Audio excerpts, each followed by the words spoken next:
Hello बच्चों, academic ज्ञान with Saurabh sir YouTube channel पर आपका फिर से हार्दिक स्वागत अभिनंदन है। आज की हम क्लास में बात करेंगे गैस पेपर साइंस का, जो कि मैंने खुद से सेट किया है, ठीक है। और उम्मीद करूंगा कि ये जो पेपर है उसमें से 90+% आपका आ जाएगा और आप इसको एक बार ध्यान से पढ़ लें, ठीक है। बाकी सबको पता है और मैं भी ये कहता हूँ हमेशा अपने, जब भी मैं इंपॉर्टेंट क्वेश्चन टिक कराता हूँ, कुछ भी कराता हूँ, कि मैं कोई भगवान नहीं हूँ, लेकिन हाँ जितना एक्सपीरियंस है टीचिंग लाइन में उसके हिसाब से मैंने पेपर सेट किया है और जिस हिसाब का हमारे आरबीएससी का लेवल रहता है उसी हिसाब से इसमें क्वेश्चन है।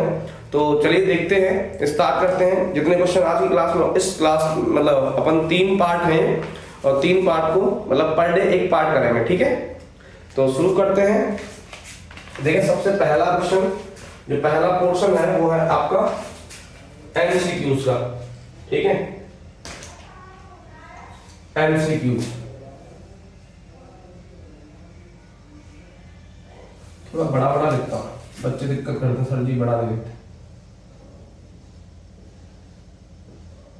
पहला पोर्शन है एमसीक्यूज का, ठीक है। तो एमसीक्यूज को तो समझने में ज्यादा टाइम किसी को लगेगा नहीं वैसे, क्योंकि एमसीक्यू ऐसे होते नहीं इतने, ठीक है। देखो एमसीक्यू की बात करें, सबसे पहला एमसीक्यू है नंबर वन है which of the following substance decompose in presence of sunlight? Which of the following substance decompose in presence of sunlight? Which of the following substance decompose in presence of sunlight? ठीक है। तो उसमें option है NaCl, KCl, AgCl, CuCl2। तो answer क्या होगा इसमें? इधर उधर दिख जाएगा वैसे, चलो ये देता हूं, बाद में बोल रहा हूं। AgCl इसमें आंसर होगा, ठीक है। इसका नाम है सिल्वर क्लोराइड, ठीक है। और इस पेपर की जो पीडीएफ है बना के इसमें अटैच कर दूंगा इसी क्लास में, ठीक है। वैसे मुझे आता नहीं पर देख के मैं इसमें कैसे ना कैसे अटैच कर दूंगा, आपको लिंक दे दूंगा इसमें ना। दूसरा क्वेश्चन है, तो मतलब देखो ये सिल्वर जो क्लोराइड है ये क्या दिखाता है? फोटो डिकम्पोजिशन दिखाता है। और इसका अगर मैं डिकम्पोजिशन इक्वेशन लिखूं तो ऐसे लिखा जाएगा AgCl in presence of sunlight क्या गिव करेगा? Ag+1 और Cl-1, ठीक है ना। या इसको आप 2 की फॉर्म में भी लिखो तो देखो कैसे लिखोगे, Ag+Cl2, ठीक है। यहाँ 2 लगा दो, यहाँ 2 लगा दो, तो ये 2 हो जाएगा, ये भी 2 हो जाएगा, ठीक है। कैसे भी लिखो। उसके बाद दूसरा क्वेश्चन है in redox reaction, in redox reaction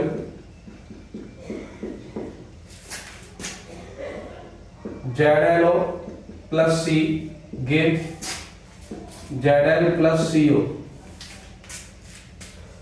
ठीक है। अब इसमें आपको ऑप्शन दिए हुए हैं कि क्या हो रहा है। Oxidation of ZnO is taking place, oxidation of ZnO हो रहा है, आंसर होगा नो। C इज ऑक्सीडेंट, क्या कार्बन का जो कार्बन है वो ऑक्सीडेंट है? No. ZnO is reduce, ZnO reduce हो रहा है, बिल्कुल सही है। And all of the above, नहीं ZnO रिड्यूस हो रहा है। देखो ZnO के पास यहाँ ऑक्सीजन है और इधर ZN के पास ऑक्सीजन नहीं है, तो मतलब ZnO से ऑक्सीजन अलग हुआ, तो ZnO से जो Zn बनने का प्रोसेस है उसका नाम क्या होगा? रिडक्शन। क्या होगा? रिडक्शन, ठीक है। और जो कार्बन से कार्बन ऑक्साइड बना है ना, मोनोऑक्साइड, तो ये क्या हो गया? ऑक्सीडेशन। क्या हो गया? ऑक्सीडेशन, ठीक है। तो यहाँ ऑप्शन सही क्या होगा कि जिंक ऑक्साइड जो है ZnO वो रिड्यूस हो रहा है, तो आंसर होगा ZNO getting reduce, ZNO क्या हो रहा है, रिड्यूस हो रहा है।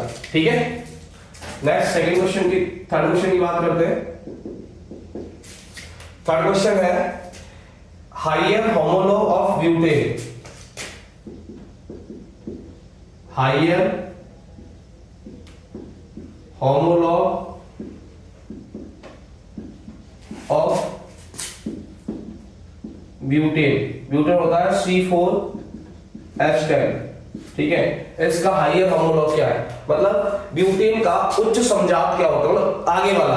अब ब्यूटेन से आगे क्या आता है, पेंटेन, तो इसका आंसर क्या होगा, पेंटेन, C5H12, नेम क्या होगा, पेंटेन। ठीक है, नंबर 4 क्वेश्चन, अब तो रेड से लिखना है। ठीक है,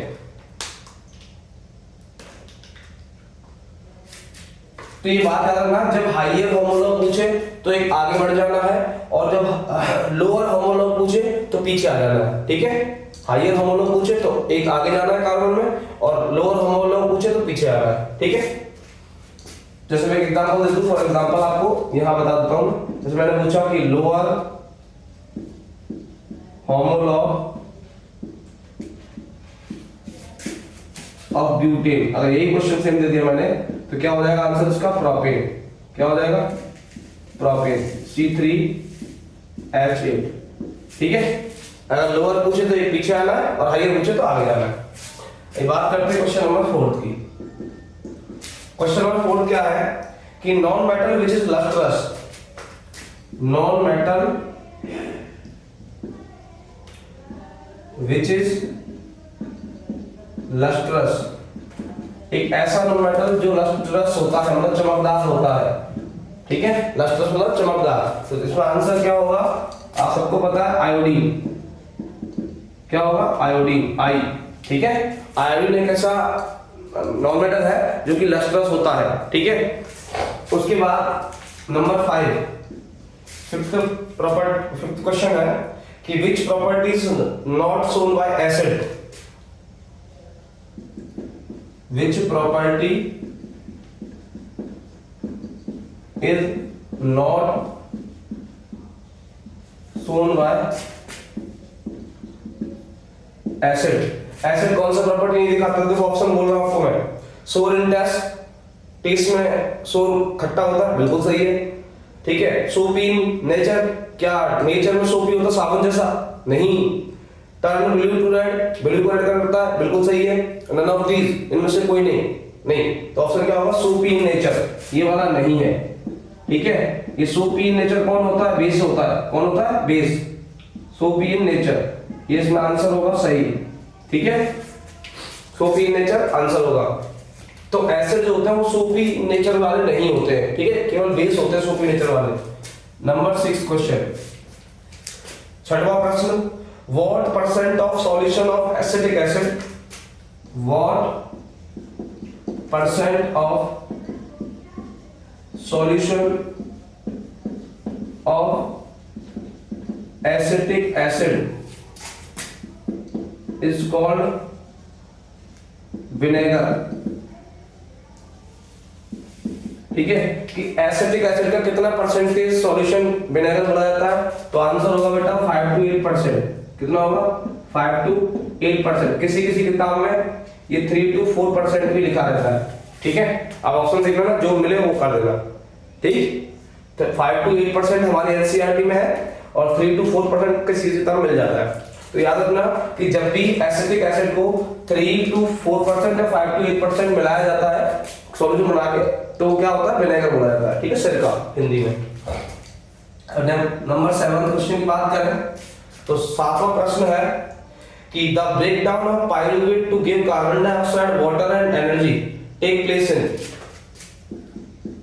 the breakdown of pyruvate to give CO2, H2O and energy takes place in, तो कहां होता है, पायरुवेट का ग्लूकोज से पायरुवेट और पायरुवेट से CO2 और H2O कहां बनता है? आंसर होगा माइटोकॉन्ड्रिया। क्या होगा? Mitochondria. That is also called powerhouse of the cell. ठीक है, माइटोकॉन्ड्रिया में पायरुवेट से CO2 और H2 बनता है। और एक इसका एग्जांपल होता है एरोबिक रेस्पिरेशन का। किसका? Aerobic respiration. ध्यान रखना, बायरी सुसल। अब बात करते हैं, दिख रहा है आपको? एक बार स्क्रीनशॉट ले लेना।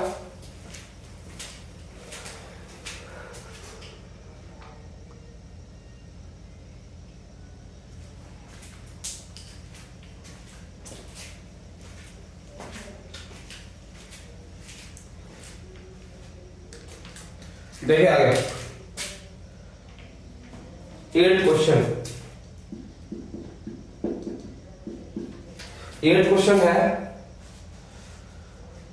Testosterone and estrogen are related to. Testosterone and estrogen are related to. तो टेस्टोस्टेरोन और एस्ट्रोजन किससे रिलेटेड होते हैं? भाई सबको पता है कि टेस्टोस्टेरोन मेल सेक्स हार्मोन है और एस्ट्रोजन फीमेल सेक्स हार्मोन है। तो इसमें ऑप्शन क्या है? देखो इसमें ऑप्शन है regulation of sugar level. Sugar level regulate करता है? नो। डाइजेशन करता है? नो। प्यूबर्टी, एक्सप्रेशन तो करता ही नहीं। अब प्यूबर्टी का मतलब होता है एक ऐसा एज जिसमें क्या रिप्रोडक्टिव मैच्योरिटी आती है। The age of getting reproductive maturity, the age of getting reproductive maturity is called puberty. ठीक है, the age of getting reproductive maturity is called puberty, याद रखना। ठीक है, तो प्यूबर्टी के लिए जो हार्मोन रेस्पॉन्सिबल होते हैं उनमें देखो मेल में तो आता है टेस्टोस्टेरोन और फीमेल में आता है एस्ट्रोजन, याद रखना। ठीक है, तो यहाँ आंसर क्या होगा? प्यूबर्टी के लिए रेस्पॉन्सिबल होते हैं। इसके लिए प्यूबर्टी। ठीक है, जिसको हिंदी में क्या कहते हैं? प्यूबर्टी को हिंदी में कह लो जनन परिपक्वता। जनन परिपक्वता शायद। ठीक है,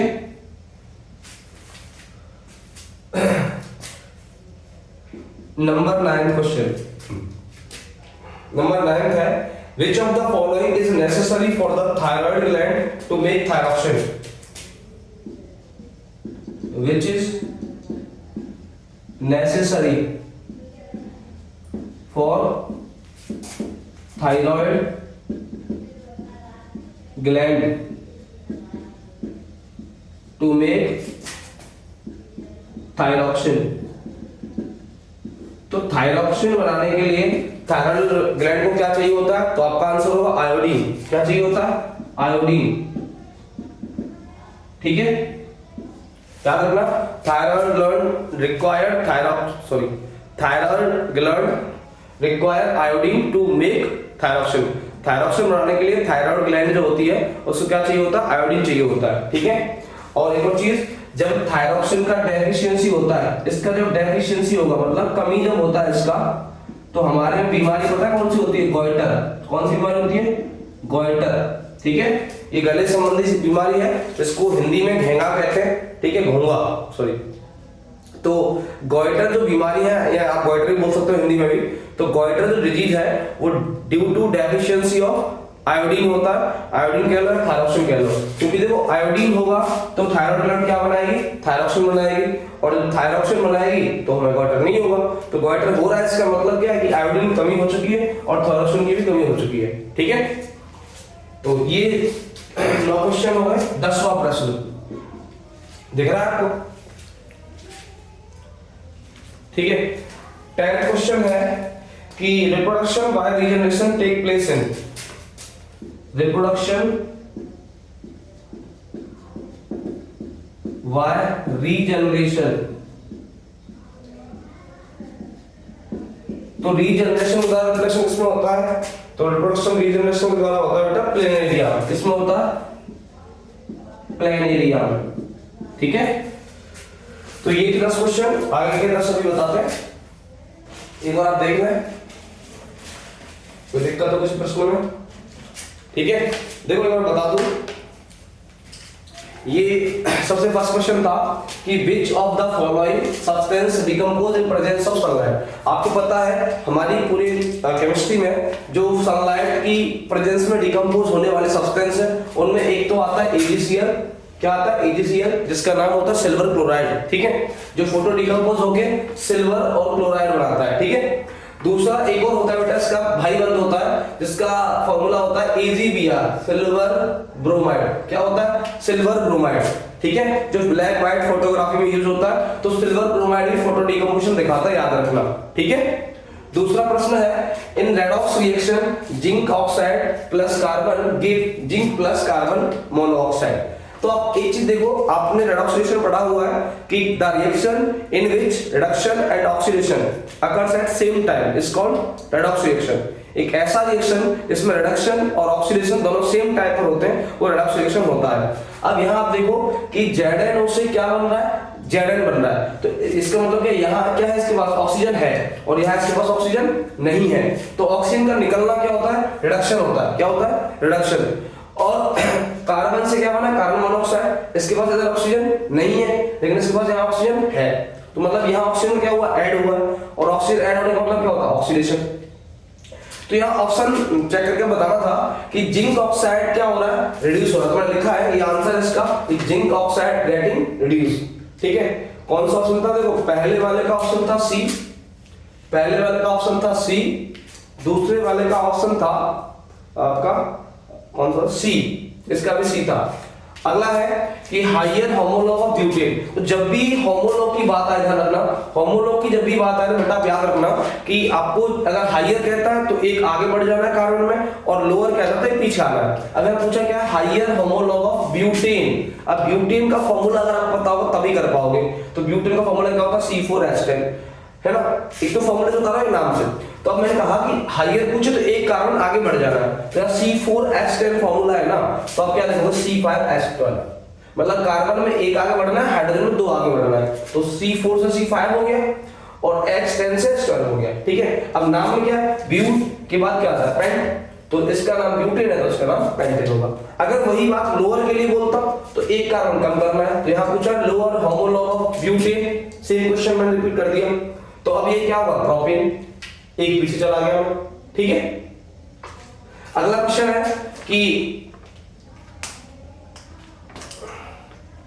यहां बोला है कि non metal which is lustrous, ऐसा नॉन मेटल जो चमकदार होता है, तो आंसर क्या है? आयोडीन, सबको पता है। ठीक है, ऑप्शन कौन सा है इसमें? ऑप्शन नंबर सी, इसमें भी सी है। क्या बात है? सी आ रहा सब। आगे देखो, Which property is not shown by acid? कौन सी प्रॉपर्टी जो एसिड नहीं दिखाता है? तो यहाँ मैंने लिखा हुआ soapy in nature, वो ऑप्शन देख के बता देना। ठीक है, soapy in nature, तो ऑप्शन है इसमें बी, soapy in nature।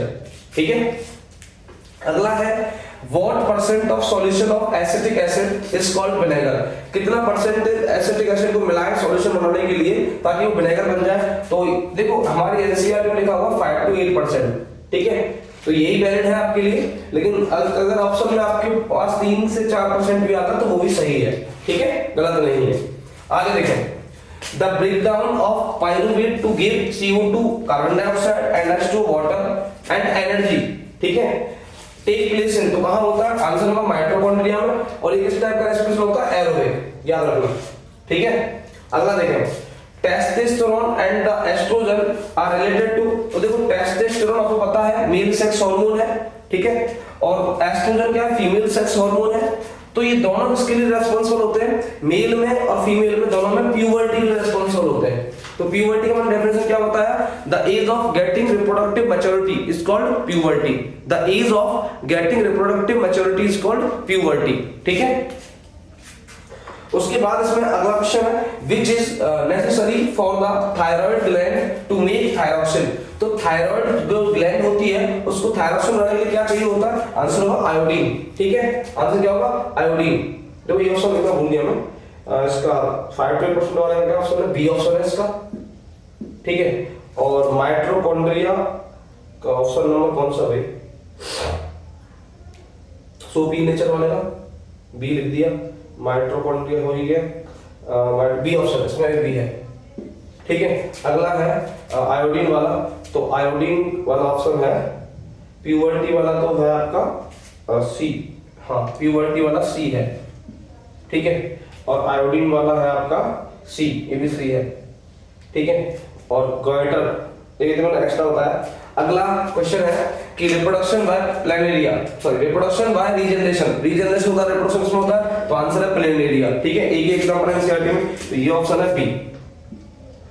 तो इतने मैंने क्वेश्चन आपको 10 कराया, अभी आगे बताने वाला हूं। देखो पहली चीज, कोई एमसीक्यू हो, वन लाइनर हो, वेरी शॉर्ट हो, या फिर शॉर्ट आंसर टाइप हो, लॉन्ग आंसर टाइप हो, पहले आपको अटेंटिव माइंड से क्वेश्चन को रीड करना है। क्वेश्चन रीड करने के बाद फिर आपको थॉट प्रोसेस लगानी है कि ये क्वेश्चन क्या डिमांड कर रहा है, इसमें क्या आंसर करना है हमें, तो वो सोच के तब आंसर करें। और आंसर जो कर रहे हैं, जो क्वेश्चन आपको किया गया है, उस क्वेश्चन को हेडिंग बनाए, ठीक है, तब उसका आंसर, ताकि एग्जाम में क्लियर दिखे कि ये क्वेश्चन है, बच्चे ने ये आंसर लिखा है, ठीक है। जितना आपका नोटबुक अच्छा रहेगा ना, उतना ज्यादा अच्छे नंबर आने के चांसेस ज्यादा होते हैं, ठीक है। तो ये 10 क्वेश्चन एक बार स्क्रीनशॉट ले लेना, ठीक है। तो उम्मीद करता हूं कि ये 10 क्वेश्चन समझ में आए होंगे। आगे 10 अभी कंटिन्यू करते हैं। देखो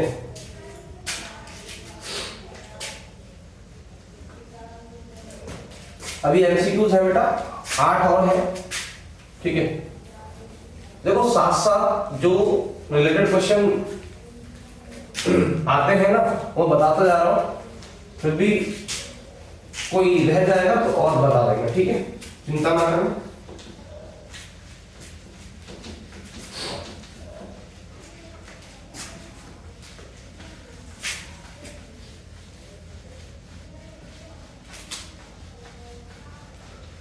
मेरा राधारमण गिरधारी गिरधारी श्याम बलवान। देखें क्वेश्चन नंबर 11, क्वेश्चन नंबर 11 क्या है,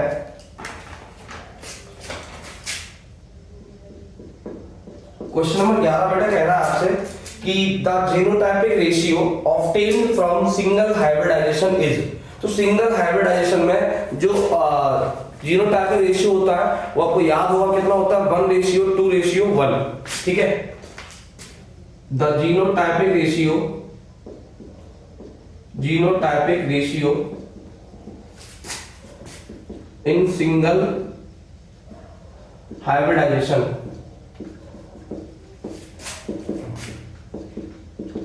इसको कहते हैं बेटा मोनोक्रॉस। तो उसमें क्या आंसर रहता है, 1:2:1, आपको पता है, ठीक है। और इसी में अगर साथ में बात करो बेटा मैं फिनोटाइपिक की, ठीक है, साथ में बात कर लो फिनोटाइपिक, चलो तो दिखेगा नहीं शायद आपको, मैं बता देता हूं, दिख जाएगा सर। फिनोटाइपिक की, तो फिनोटाइपिक रेशियो होता है बेटा 3:1, क्या होता है 3:1। तो सिंगल हाइब्रिडाइजेशन मींस मोनोक्रॉस में जो फिनोटाइपिक रेशियो 3:1 होता है और जीनोटाइपिक रेशियो 1:2:1 होता है, ठीक है।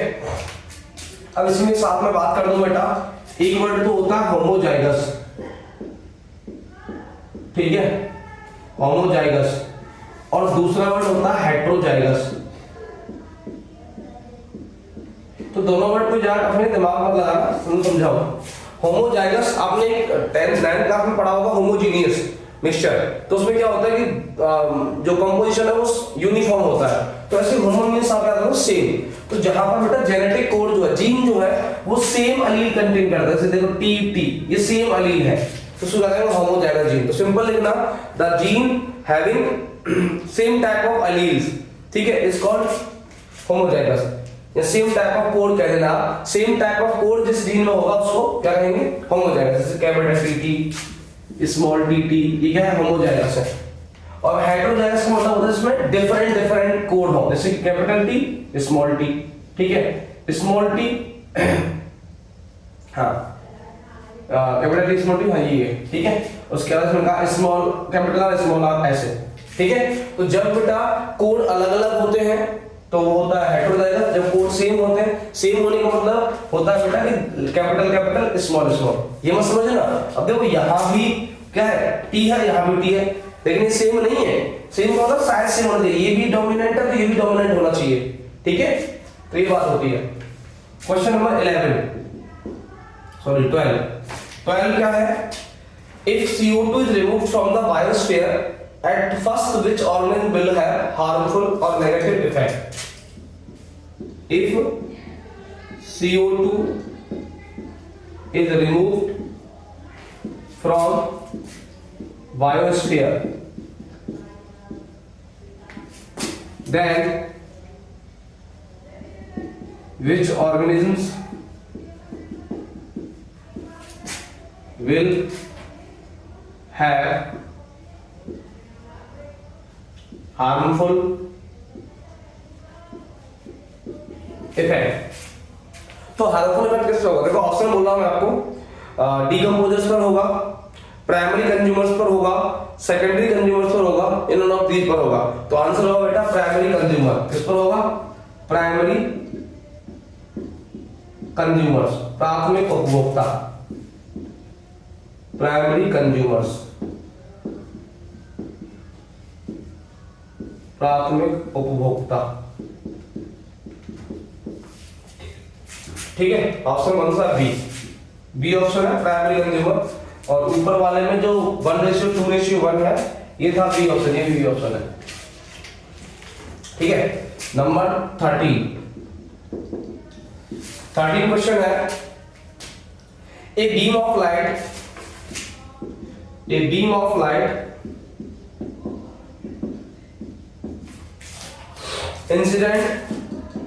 incident on plane mirror at 90 degree या normally, then the value of reflection angle,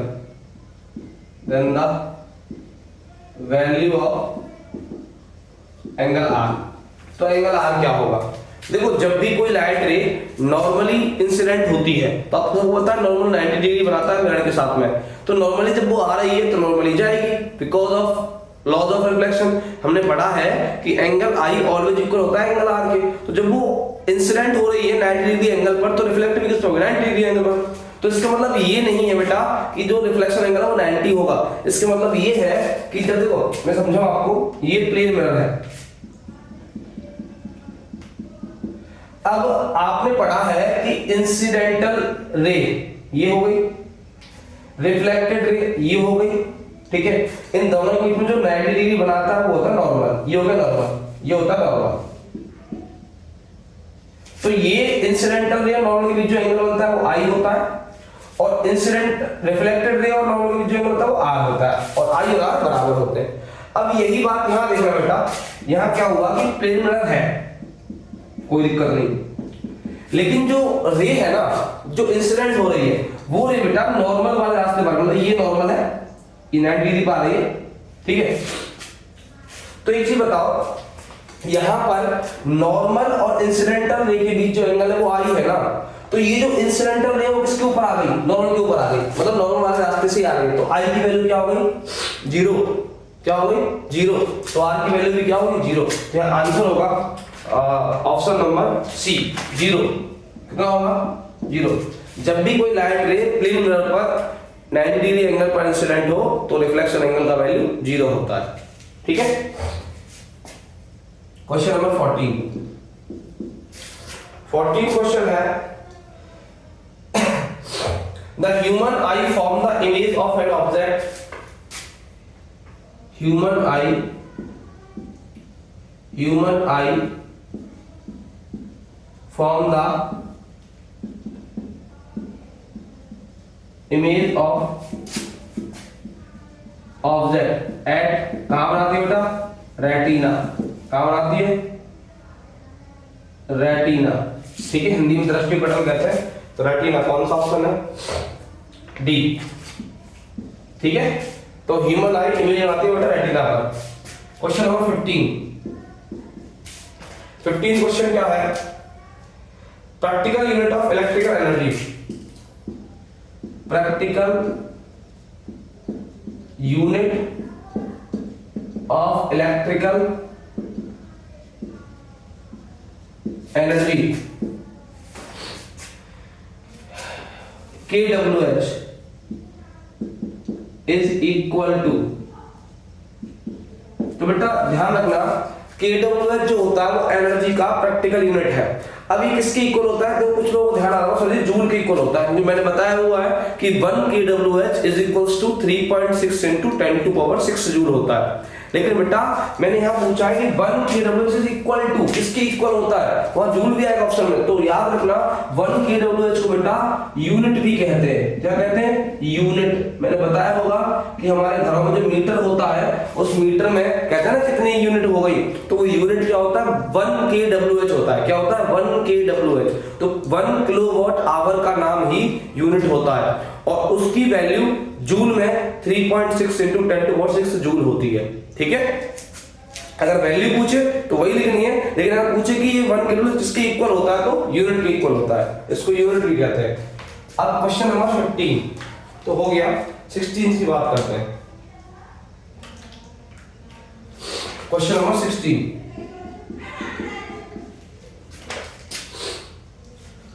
if two resistor R1 R2 are connected in parallel, if two resistor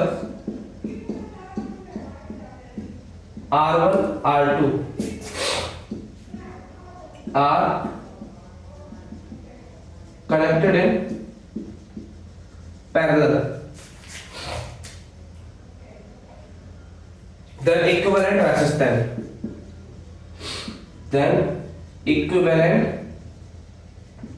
resistance, तो इक्विवेलेंट रेजिस्टेंस क्या होगा? तो सब आपको पता है कि जब दो रेजिस्टर बेटा कैसे हैं? पैरेलल में कनेक्ट है।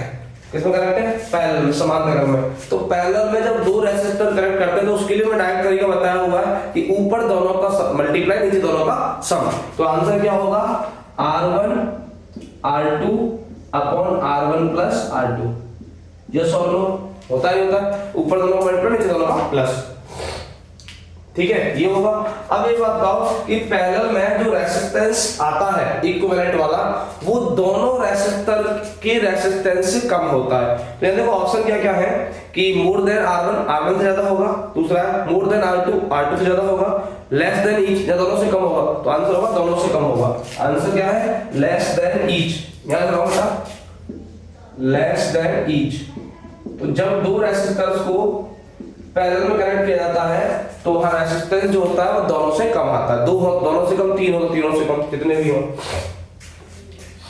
क्योंकि बेटा पैरेलल जो कॉम्बिनेशन है वो लोएस्ट रेजिस्टेंस देता है और सीरीज हाईएस्ट देता है। अगला है 17, inside a bar magnet, inside a bar magnet in which direction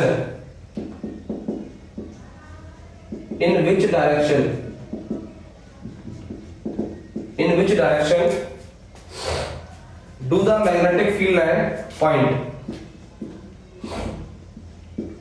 Magnetic field line point। तो एक बात बताओ, जो बार मैग्नेट के अंदर मैग्नेटिक फील्ड लाइन होती है वो कैसे आती है? साउथ से नॉर्थ जाती है और बाहर नॉर्थ से साउथ जाती है। तो आंसर क्या होगा? साउथ से नॉर्थ। क्या होगा? साउथ से नॉर्थ। याद रखना, इनसाइड द बार मैग्नेट और solenoid magnetic field line goes और point from south to north और आउटसाइड नॉर्थ टू साउथ। बाहर तो नॉर्थ से साउथ, अंदर साउथ से नॉर्थ। ठीक है, अगला क्वेश्चन, ये ऑप्शन नंबर बी है, ये ऑप्शन नंबर सी है। ठीक है, उगाड़ लिख दिया। अब आ जाओ क्वेश्चन नंबर 18, लास्ट एमसीक्यू है 18। क्या कह रहा है कि an electric appliances, an electric appliance is earthed. अब एक इलेक्ट्रिक एप्लायंस को अर्थ वायर से कनेक्ट क्यों किया जाता है? उसका रीजन है टू प्रिवेंट द शॉक। क्या होगा? टू प्रिवेंट द शॉक, झटकों को रोकने के लिए, किसी को झटका लगे नहीं बिजली से, इसलिए अर्थ वायर का यूज करते हैं टू प्रिवेंट द शॉक। इसका ऑप्शन होगा ऑप्शन नंबर ए। ठीक है, एक बार आप देखें इसके सॉल्व मिला है।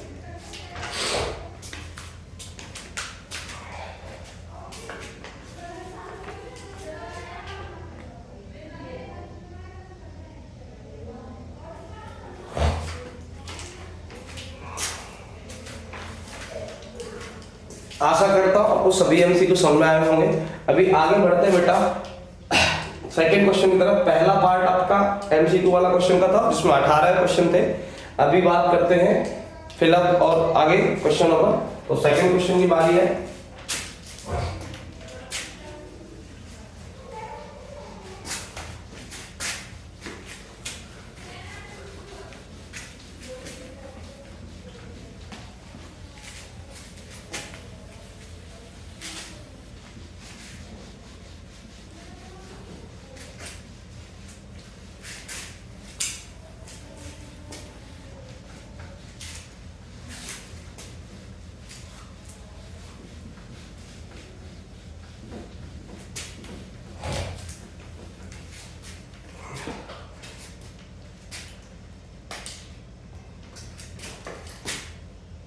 Fill in the blanks. ठीक है, question number 2 fill in the blanks का पहला पार्ट अगर बात करते हैं तो पहला पार्ट है the colour of copper sulphate. The colour of copper sulphate formula होता है CuSO4। तो आंसर क्या होगा? कॉपर सल्फेट कलर कैसा होता है? ब्लू, नीला। कैसा होता है? नीला। अगला सेकंड फिलअप है in electrolysis pure metal from electrolyte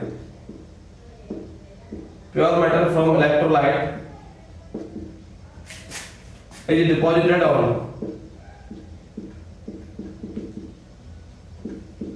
अब एक बात बताओ, इलेक्ट्रोलाइट की रिफाइनिंग जो होती है उसमें प्योर मेटल इलेक्ट्रोलाइट से निकलकर कहाँ जाता है? तो आंसर होगा कैथोड पर जाता है। कहाँ जाता है? कैथोड पर। कहाँ जाता है? कैथोड पर, मतलब माइनस टर्मिनल। कौन सा टर्मिनल? Minus terminal. ठीक है, क्योंकि देखो आपको पता है कि इलेक्ट्रोलाइटिक रिफाइनिंग में एक वर्ड सुना होगा आपने, एनोड मड। तो एनोड के नीचे मड मींस इंप्योरिटीज आती हैं, तो फिर प्योर कहां जाएगा? कैथोड पे जाएगा। तो कॉमन सेंस से याद रखना है ना, ये लॉजिक है याद रखने का। नेक्स्ट थर्ड की बात करें, थर्ड है the blank is main thinking part of brain. Main thinking part of brain क्या होता है? तो आंसर होगा बेटा फोर ब्रेन। क्या आंसर होगा? Forebrain. ठीक है, forebrain main thinking part होता है। Fourth, blank are used in refrigerators and AC, fire extinguisher. बेटा फायर एक्सटिंग्विशर्स में, एसीज में और रेफ्रिजरेटर में क्या यूज होता है? CFC। क्या यूज होता है? CFC, chlorofluorocarbon gas. CFC, chlorofluorocarbon gas use होता है। ठीक है, अगला नंबर 5। नंबर 5 की बात करें, R is equals to A और यहां है रो। ठीक है, where rho is constant for resistivity. तो यहां जो रो है वो रेसिस्टिविटी का कांस्टेंट है। तो यार क्या आएगा? वो फॉर्मूला रखना चाहिए कि R is equal rho L upon A होता है। क्या होता है? L। जब खाली जगह में क्या आएगा? L आएगा। ठीक है, लेंथ। तो R is equal to row length. R is equal to row ले से याद रखना, R is equal to row ले मतलब रो L अपॉन A। ठीक है, जहां रो किसको डिनोट करता है बेटा? रेसिस्टिविटी को डिनोट करता है। और साथ में बता दूं कि रेसिस्टिविटी का जो यूनिट होता है बेटा वो ओम इनटू मीटर होता है। क्या होता है? ओम इनटू मीटर। ठीक है, सिक्स्थ फिलअप। छठवां फिलअप क्या बोल रहा है कि opposite poles of magnet, opposite poles of magnet each other. तो क्या करते हैं बेटा, अपोजिट पोल्स क्या करते हैं बेटा, अट्रैक्ट करते हैं। क्या करते हैं, अट्रैक्ट। ठीक है, अपोजिट पोल अट्रैक्ट करते हैं, सेम पोल रिपल करते हैं। ठीक है, अब आ जाओ, फिलअप हो गया, क्वेश्चन नंबर 2 हो गया, 1 हो गया। इसके बाद थर्ड वाला क्वेश्चन, अब थर्ड वाला BSQ मतलब वेरी शॉर्ट क्वेश्चंस। तो पहला प्रश्न है इसमें, क्वेश्चन क्या है, right the structural formula of butanol. Right the structural formula of butanol. तो बेटा सबसे पहली चीज देखो, किसी भी केमिकल कंपाउंड में 3 चीजें होती हैं। पहला होता है स्ट्रक्चर, दूसरा होता है फॉर्मूला, तीसरा होता है नाम। ठीक है, नेम, स्ट्रक्चर, फॉर्मूला, 3 चीजें होती हैं। तीनों से कैसे प्रश्न कर सकता हूं। अब यहां इसमें नाम दिया हुआ है, आपसे स्ट्रक्चर पूछा है। ठीक है, अब स्ट्रक्चर बनाना हो तो फॉर्मूला अपने आप आ जाएगा। देखो सुनो, सबसे पहली चीज, जब भी कार्बनिक कंपाउंड का आपको नाम दिया जाए तो सबसे पहले आपको फोकस करना है बेटा, पता है किस पर, सबसे पहले फोकस करना बेटा कार्बन सीरीज पर। यार कार्बन सीरीज क्या है बेटा, ब्यूट है। क्या है, ब्यूट। ठीक है, तो ब्यूट मींस क्या होता है, 4 कार्बन। तो 4 कार्बन ड्रॉ करने, 1 2 3 एंड 4। ठीक है, अब पीछे देखो सफिक्स क्या है, ब्यूट के जस्ट आगे क्या है, एन लगा हुआ है। क्या लगा हुआ है, एन, AN। तो एन मींस होता है कि कार्बन कार्बन के बिटवीन सिंगल बॉन्ड होगा, और सिंगल बॉन्ड लगा दो। ठीक है, उसके बाद आगे बढ़े तो आगे क्या सफिक्स लगा हुआ आपको, ओन लगा हुआ बेटा। इसको वन नहीं बोलेंगे, ठीक है, इंग्लिश मत लगाना यहाँ पर, साइंस है ओन। तो ओन का मींस होता है कीटोन ग्रुप है, और कीटोन ग्रुप का मतलब है कि C11O लगाना है। और हमेशा कीटोन ग्रुप लगता है बेटा बीच वाले कार्बन पर। क्या लगता है, बीच वाले कार्बन पर। अब देखो, एक कोने वाला इधर छोड़ा, एक कोने वाला इधर छोड़ा, तो बीच में कितने आए, 2। अब 2 में से किसी एक पे लगा दो आप। ठीक है, तो इसमें मैंने यहां लगा दिया डबल बॉन्ड O। ठीक है, अब एक कीटोन बन गया। अब इसमें कार्बन की बैलेंस पूरी करो, कितनी होती है, 4। तो 1 2 3 4, यहां H, यहां H, यहां H, 1 2 3 4, यहां H, यहां H, 1 2 3 बस पूरी है, 1 2 3 4, H H H। ये बन गया इसका स्ट्रक्चरल फॉर्मूला। इतना पूछा था। अब इससे मॉलिक्यूलर फॉर्मूला आप आराम से बना सकते हो। आप ध्यान से देखें तो सबको दिख रहा है कि सर जी यहाँ कितने कार्बन है, 4 कार्बन है। तो आप कहोगे C4 हो गया। कितने H है, गिन लो, 8 होंगे। देखो 1 2 3 4 5 6 7 8, तो H 8 और O, ये बन गया मॉलिक्यूलर फॉर्मूला। तो इसको तो कहते हैं, ये जो होता है ना, ये इसको तो कहते हैं मॉलिक्यूलर फॉर्मूला। कौन सा फॉर्मूला, मॉलिक्यूलर फॉर्मूला। इसको कहते हैं स्ट्रक्चरल फॉर्मूला। कौन सा फॉर्मूला, स्ट्रक्चरल फॉर्मूला। और इसको कहते हैं नेम। क्या कहते हैं, नेम। तो किसी भी कंपाउंड में 3 चीजें होती हैं, नेम, स्ट्रक्चरल फॉर्मूला और फॉर्मूला। ठीक है, आपको तीनों से ही क्वेश्चन करना आना चाहिए। तो इसी के साथ फर्स्ट पार्ट कंप्लीट हुआ। तो आज की क्लास में बस अपन फर्स्ट पार्ट देखेंगे, कल की क्लास में सेकंड पार्ट देखेंगे। तो जाते जाते वही देखो बेटा, ये आपके लिए गोल्डन टाइम है। इस टाइम में आप जितना मेहनत कर लो, सभी 10th वाले, ठीक है। तो मैं बेटा यही इतना ही कहूंगा कि आपका रिजल्ट पॉजिटिव ही आएगा, और हमेशा पॉजिटिव ही रहे। ठीक है, जितना कंटेंट आपको अपने टीचर्स ने लिखाया है वो सफिशिएंट है, उसी को पढ़ें। आपको बार बार वही रिवाइज करना है। ठीक है, तो जैसे मुझे अभी एक लाइन याद आ रही है कि चलता रहूंगा पथ पर, चलता रहूंगा पथ पर, एक अच्छा राहगीर बन जाऊंगा, है ना, चलता रहूंगा पथ पर, एक अच्छा राहगीर बन जाऊंगा। ठीक है, या तो मंजिल मिलेगी या फिर एक अच्छा मुसाफिर बन जाऊंगा, है ना। तो मतलब देखो, आप डेली हर सब्जेक्ट को एक टाइम शेड्यूल से पढ़ो, है ना। एक टाइम बना लो कि इस टाइम पर मुझे ये सब्जेक्ट पढ़ना है, इस टाइम पर ये। अभी आपको 6 तारीख से एग्जाम है, आप लगभग 3 तारीख तक आप सारे सब्जेक्ट पढ़ो। अब 3 के बाद 3 दिन आप इंग्लिश पढ़ना। ठीक है, तो इसी के साथ शुभ रात्रि, जय हिंद, मिलते हैं अगली क्लास में।